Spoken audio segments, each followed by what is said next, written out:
ভোটের 2 মাস আগে তফসিল ঘোষণা, বললেন সিএসসি। নির্বাচনী দায়িত্বে থাকবে আইনশৃঙ্খলা বাহিনীর 8 লাখ সদস্য, জানালেন স্বরাষ্ট্র উপদেষ্টা। নির্বাচনের সময়সূচিকে স্বাগত জানালো বিএনপি। আগে বিচার সংস্কার চায় জামায়াত, লেভেল প্লেইং ফিল্ড নিশ্চিতের দাবি এনসিপি। আবু সাইদ হত্যা মামলার বিচার শুরু। বিরোবীর সাবেক ভিসি সহ 24 জনের বিরুদ্ধে পরোয়ানা। হাসিনার বিরুদ্ধে পরবর্তী সাক্ষ্য গ্রহণ 27 আগস্ট। এবং মার্কিন শুল্ক চুক্তি নিয়ে আরও দর কষাকষির সুযোগ রয়েছে বললেন অর্থ উপদেষ্টা। নির্বাচনের জন্য প্রয়োজনীয় অর্থ বরাদ্দের আশ্বাস।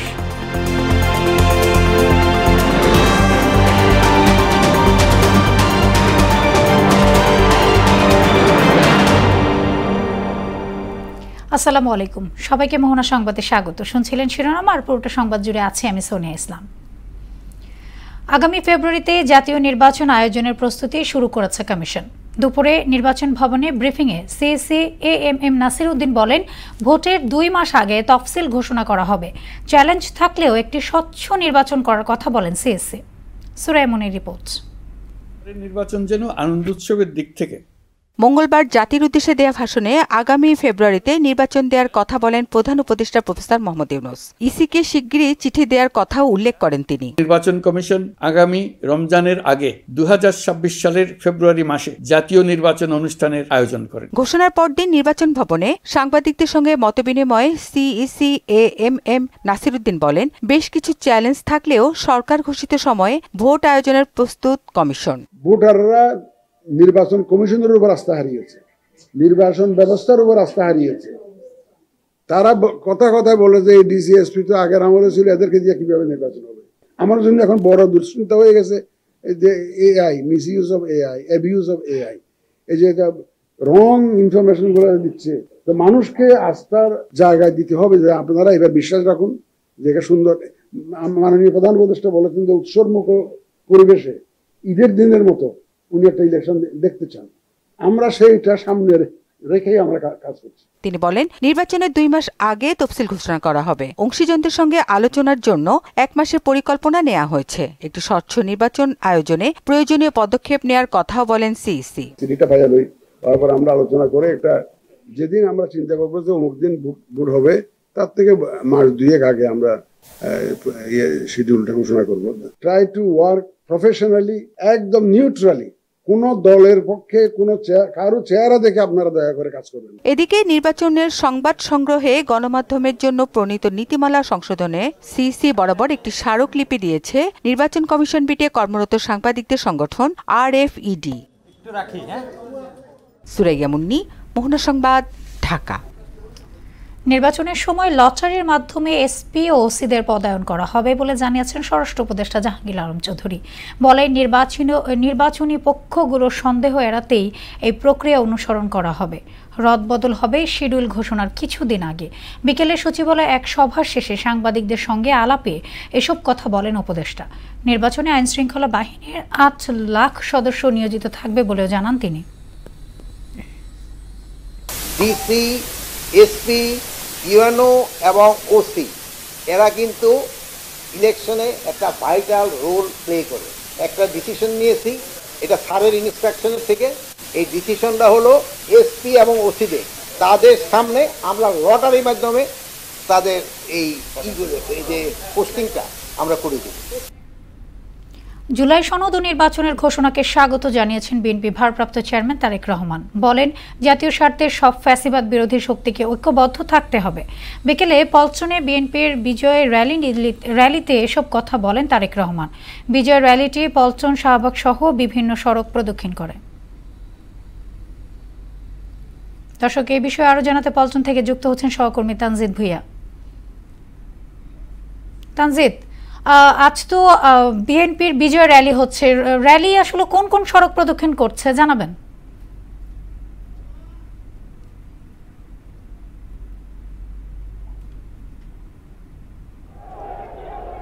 জি ধন্যবাদ। আপনি জানেন যে 24-এর যে গণ অভ্যুত্থানটি হয়েছিল, সেই 24-এর গণঅভ্যুত্থানকে কেন্দ্র করে কিন্তু বিএনপির প্রায় 1 মাসের একটি কর্মসূচি 36 দিনের কর্মসূচি কিন্তু ঘোষণা করেছিল। তো সেই কর্মসূচির অংশ হিসেবে আজকে যে 6 তারিখ, সেই 6 তারিখে একটি বিজয় র্যালি অনুষ্ঠিত হয়েছে বিএনপির যে কেন্দ্রীয় কার্যালয় নয়াপল্টন, সেই কেন্দ্রীয় কার্যালয়ের সামনে থেকে। এখানে আমরা দুপুর থেকে দেখেছি যে যারা বিভিন্ন স্তরের নেতৃবৃন্দরা রয়েছে এখানে কিন্তু জড়ো হয়েছিলেন এবং এই বিজয় র্যালিতে প্রধান অতিথি হিসেবে বক্তব্য রেখেছিলেন বিএনপির ভারপ্রাপ্ত চেয়ারম্যান তারেক রহমান এবং বিএনপির যিনি মহাসচিব তিনি বিশেষ অতিথি প্রধান বক্তা হিসেবে তিনি কিন্তু বিএনপি মহাসচিব মির্জা ফখরুল ইসলাম আলমগীর তিনি কিন্তু বক্তব্য রেখেছেন এবং যেটি কেন্দ্রীয় নেতারা থেকে শুরু করে বিএনপির ভারপ্রাপ্ত চেয়ারম্যান এবং মহাসচিব যেটি জানিয়েছেন যে নির্বাচনের তারিখ সহ জুলাই সনদের যেই ঘোষণাটি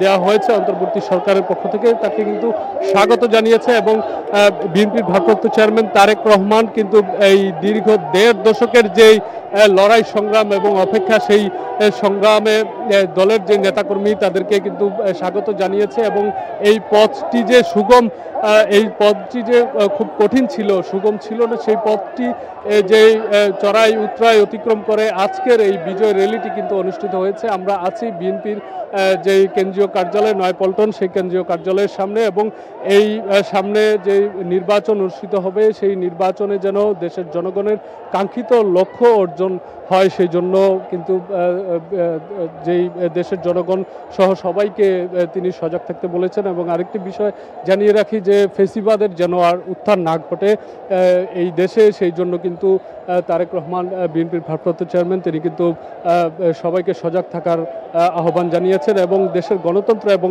আইনের শাসন যেন প্রতিষ্ঠিত হয় সেই আশাবাদও তিনি ব্যক্ত করেছেন এবং পাশাপাশি জাতীয় স্বার্থে সবাইকে ফেসিবাদ বিরোধী যত ঐক্য রয়েছে সেই ঐক্যকে ঐক্যবদ্ধ থাকার জন্য এবং শক্তিশালীভাবে থাকার জন্য কিন্তু তিনি জোর দিয়েছেন।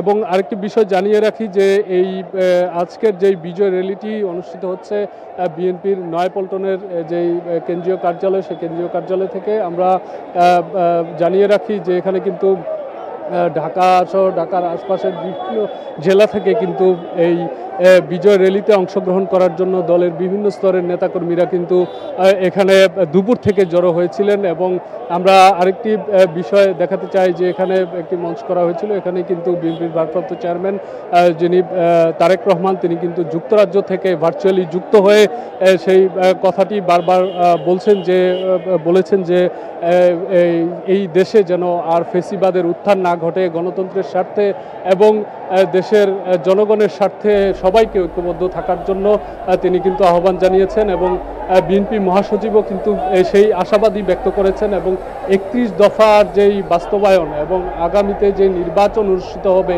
সেই নির্বাচনে যেন সাধারণ মানুষ সবাই যেন ভোট দিতে পারে সেই আশাবাদও কিন্তু বিএনপির কেন্দ্রীয় পর্যায়ের নেতৃবৃন্দরা থেকে শুরু করে তারেক রহমান বিএনপির ভারপ্রাপ্ত চেয়ারম্যান তিনি কিন্তু আশাবাদ ব্যক্ত করেছেন। তো এই ছিল আমার কাছে বিএনপির নয়াপল্টনের কেন্দ্রীয় কার্যালয়ের সামনে থেকে সর্বশেষ। তানজিদ, আপনাকে ধন্যবাদ। এদিকে রাজনৈতিক দলগুলোর অঙ্গীকার মোতাবেক নতুন গণতান্ত্রিক বাংলাদেশ গঠনের কাজ শুরু হবে বলে মন্তব্য করেছেন দলের মহাসচিব মির্জা ফখরুল ইসলাম আলমগীর।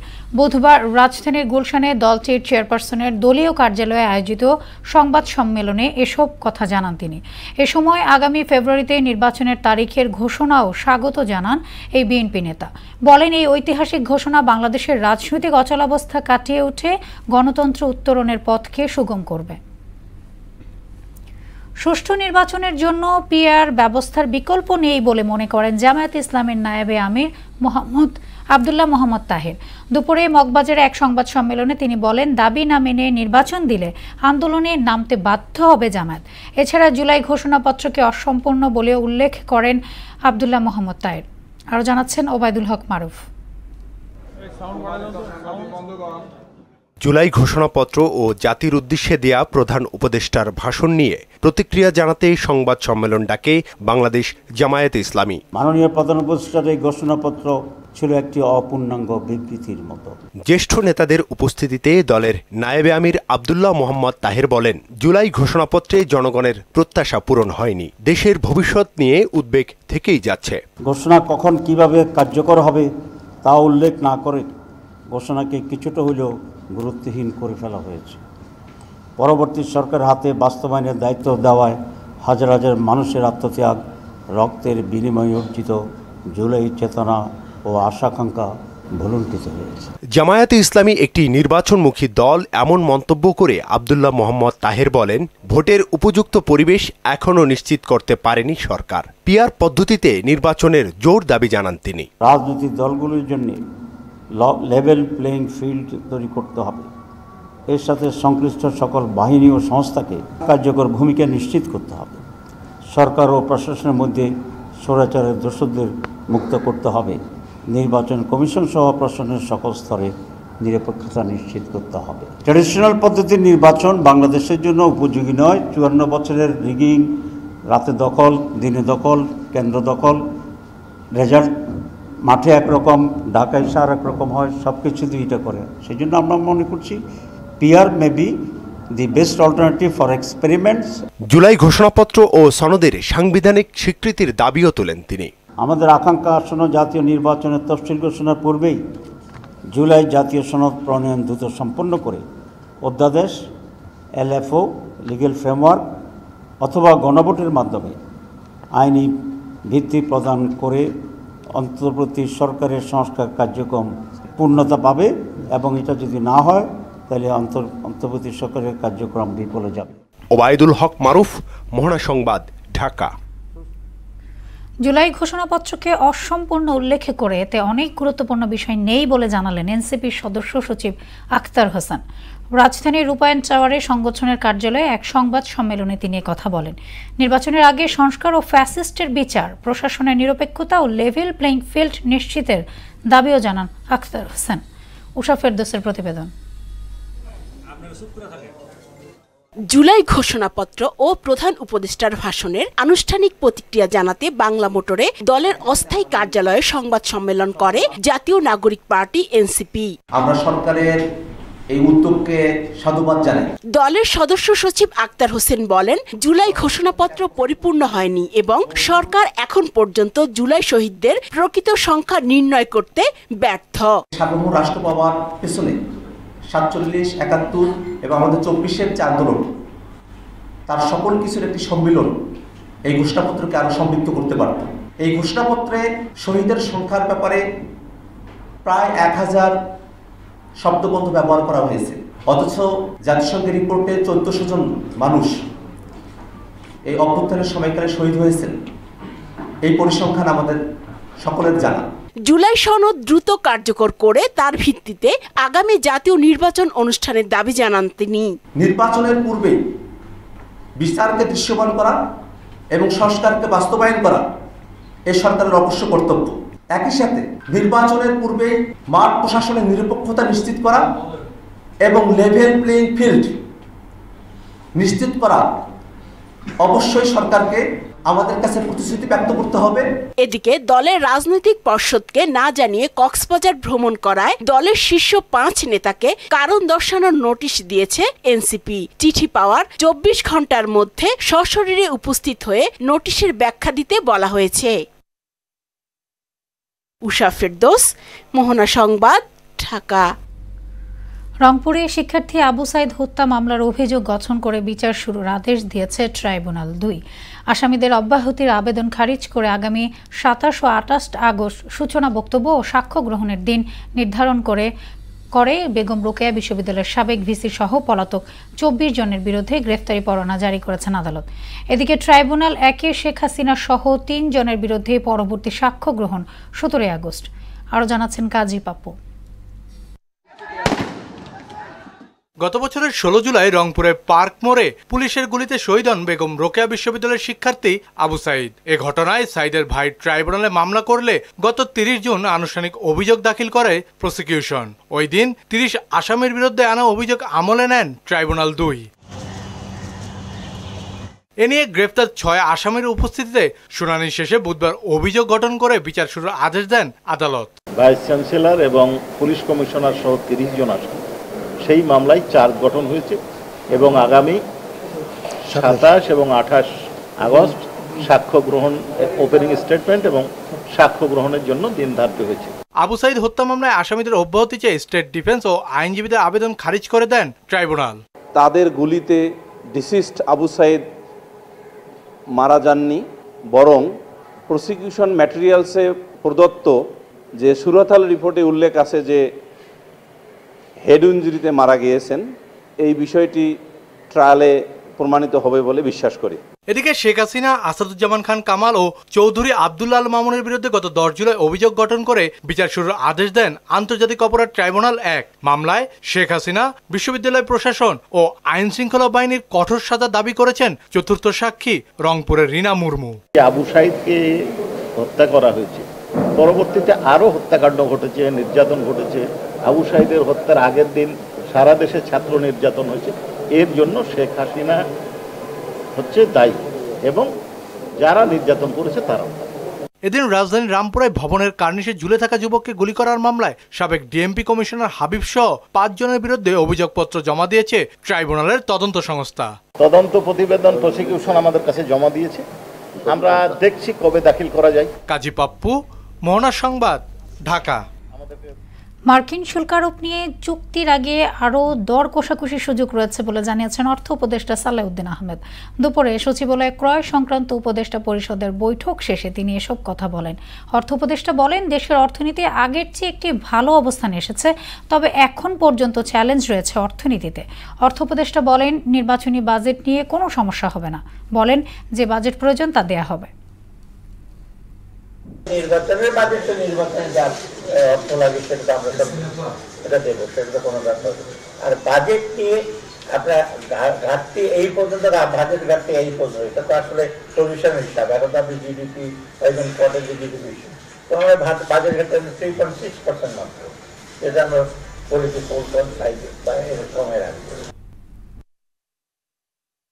পতিত স্বৈরাচার শেখ হাসিনার 15 বছরের শাসনামলে দেশে গুমের সংস্কৃতি তৈরি করা হয়। সে সময় দেশ জুড়ে 7 থেকে 800 গোপন বন্দিশালা বা আয়নাঘরে রাখা হতো সরকার বিরোধীদের। অন্তর্বর্তী সরকারের 100 দিন উপলক্ষে দেয়া এক ভাষণে প্রধান উপদেষ্টা ডক্টর মোহাম্মদ ইউনুস জানান, গুম সংক্রান্ত কমিশন এ পর্যন্ত 1600 গুমের তথ্য পেয়েছে। তাদের ধারণা এই সংখ্যা ছাড়াবে 3500। ইন্ডিয়ার গোয়েন্দা সংস্থা রয়ের এজেন্ট না হওয়া এবং ভারত বিরোধী কর্মকাণ্ডের কারণে 2 দফায় অন্তত 5 বছর গুমের শিকার হন অবসরপ্রাপ্ত লেফটেন্যান্ট কর্নেল হাসিনুর রহমান বীর প্রতীক। আমাকে বলা হয় আপনার ওয়ারেন হলে রয়ের সাথে কাজ করার জন্য। বাংলাদেশি অফিসার, রয়ের অফিসার আমাকে অনেক প্রলোভন দেখায়। প্রথম থেকে না বলে দিলাম, মিলিটারি অফিসার সবাই কিন্তু অ্যান্টি ইন্ডিয়ান, সবার চেতনা ধারণ করে অ্যান্টি ইন্ডিয়ান। এখনো সকল জেনারেল অ্যান্টি ইন্ডিয়ান চেতনা ধারণ করে। ভারতের মদতে বিডিআর বিদ্রোহ ও জেএমবির উত্থান হয় দাবি করে আয়নাঘরের অস্তিত্ব প্রথম আন্তর্জাতিক গণমাধ্যমে তুলে ধরার কথা জানান হাসিনুর রহমান। আমি প্রথম ব্যক্তি যে এটাকে ওন করে বাইরে শিকার, বাংলাদেশের থেকে আর কি। ওই সময় জেএমবির উত্থান হয়, জেএমবির উত্থানটা সম্পূর্ণ ভারতের। এদিকে স্বৈরাচার শেখ হাসিনা সরকারের আক্রোশের শিকার হন জামায়াতের সাবেক আমির গোলাম আজমের পুত্র অবসরপ্রাপ্ত ব্রিগেডিয়ার জেনারেল আব্দুল্লাহিল আমান আজমি। তার দাবি, ভারতের নানা অপকর্মের প্রতিবাদ করায় আয়নাঘরে থাকতে হয়েছে 8 বছর। ভারতের সমস্ত কুকর্ম আছে এগুলির প্রতিবাদ বরাবরই করে এসেছি। আর আমার বাবার পরিচিতি, আমার বাবার জানা যায় যে বিশাল জনসমাগম হয়েছে, এগুলি সব কিছু দেখে আর তারা ঘাবড়ে গেছে আর কি। তারা হয়তো আমাকে হুমকি বলে মনে করে। এই সময়ে মানসিক নির্যাতনের পাশাপাশি ক্রসফায়ারে মৃত্যুর আতঙ্ক প্রতিনিয়ত তারা করত বলেও জানান আজমি। আমি ভয় পেলাম যে প্রথমে ওই ক্রসফায়ারে নিয়ে যাবে কিনা। 42,000 বারের মতো হবে, আমার চোখ হাত বাঁধা হয়েছে। রেজা খান, মোহনা সংবাদ, ঢাকা। এবার দেশের বাইরের খবর। ইসরায়েলি বর্বরতায় গাজায় আরও 135 ফিলিস্তিনি মৃত্যুতে 61,000 ছাড়িয়েছে প্রাণহানি। এর মধ্যেই পুরো উপত্যকা দখল করতে সংসদে প্রস্তাব দিতে যাচ্ছে প্রধানমন্ত্রী নেতানিয়াহু। এদিকে গাজা দখল করতে চাইলে যুক্তরাষ্ট্র বাধা দেবে না বলে জানিয়েছেন প্রেসিডেন্ট ডোনাল্ড ট্রাম্প। ইশতিয়াক হোসেনের ডেস্ক রিপোর্ট। গাজার বিভিন্ন অঞ্চলে ইসরায়েলি হামলায় আরও 135 ফিলিস্তিনি নিহত হয়েছে। এর মধ্যে 87 জনই ত্রাণ প্রত্যাশী। তারা খাদ্য বিতরণ কেন্দ্রে যাওয়ার পথে ইসরায়েলি বাহিনীর গুলিতে প্রাণ হারান। 22 মাসেরও বেশি সময় ধরে চলা ইসরায়েলি হিংস্রতায় চরম দুর্ভিক্ষে দিন কাটছে উপত্যকার লাখ লাখ মানুষের। খাদ্যাভাবে অসহায় ফিলিস্তিনিরা এতটাই দুর্বল যে হাড্ডিসার দেহে চলতে ফিরতে পর্যন্ত পারছে না। ইসরায়েলি প্রধানমন্ত্রী বেঞ্জামিন নেতানিয়াহু এর মধ্যেই নতুন ছক কষছেন। গাজা উপত্যকা পুরোপুরি দখলের প্রস্তাব দিতে যাচ্ছেন তিনি। মঙ্গলবার এক প্রতিবেদনে তথ্য জানিয়েছে ব্রিটিশ সংবাদ মাধ্যম বিবিসি। ওদিকে গাজা দখলের পরিকল্পনা নিয়ে ইসরায়েল যদি এগোতে থাকে তবে যুক্তরাষ্ট্র কোনো বাধা দেবেন না বলে ইঙ্গিত দিয়েছেন মার্কিন president Donald Trump. Ishtiaq Hossain, Mohona Songbad. এবার খেলার খবর। সেখানয় অস্ট্রেলিয়ার ট্রফি জয়ের লক্ষ্যের কথা জানিয়েছেন বাংলাদেশ এ দলের অধিনায়ক নুরুল হাসান সোহান। টপ অ্যান্ড টি20 টুর্নামেন্ট খেলতে 2 ধাপে কাল ও পরশু দেশ ছাড়বে টাইগাররা। তার আগে দুপুরে মিরপুরে সংবাদ সম্মেলনে হাজির হন অধিনায়ক নুরুল হাসান সোহান। বলেন, জাতীয় দল থেকে বাদ পড়ায় গ্লোবাল টি20 খেলতে গেলেও বাংলাদেশ দলই তার প্রথম পছন্দ। সামনে যে ফোকাসটা থাকে ওইটাই ফোকাস দিতে চাই, যেহেতু অস্ট্রেলিয়ায় এই টি20 টুর্নামেন্টে খেলতে যাচ্ছি। আমার কাছে ফুল ফোকাসটা এখানেই, এবং অবশ্যই যেটা বললাম যে আমার আসলে কাজটা মাঠে পারফর্ম করা বা খেলা, অবশ্যই নিজের জায়গা থেকে 100% দেওয়ার চেষ্টা করি। কোনো সময় হয়, কোনো সময় হয় না, but at the same time আমার কাছে মনে হয় যে শেষ করবো মোহনা সংবাদ যাবার আগে শিরোনামগুলো আরও একবার।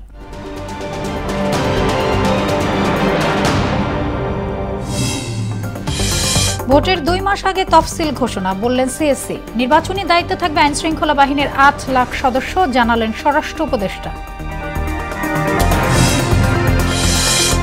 নির্বাচনের সময়সূচিকে স্বাগত জানালো বিএনপি।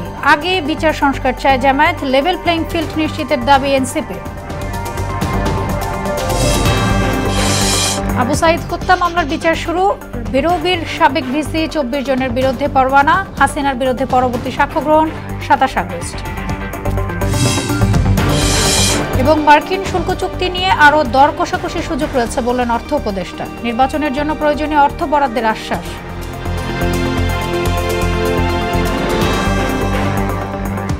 এই ছিল মোহনা সংবাদে। পরবর্তী সংবাদ রাত 8টায়। এর আগে সন্ধ্যা 7টায় দেখবেন সংবাদ এক নজরে। মোহনা সবশেষ খবর জানতে ভিজিট করুন www.mona.tv। সংবাদ দেখতে পারেন ফেসবুক, ইউটিউবে। এতক্ষণ সঙ্গে থাকার জন্য ধন্যবাদ সবাইকে।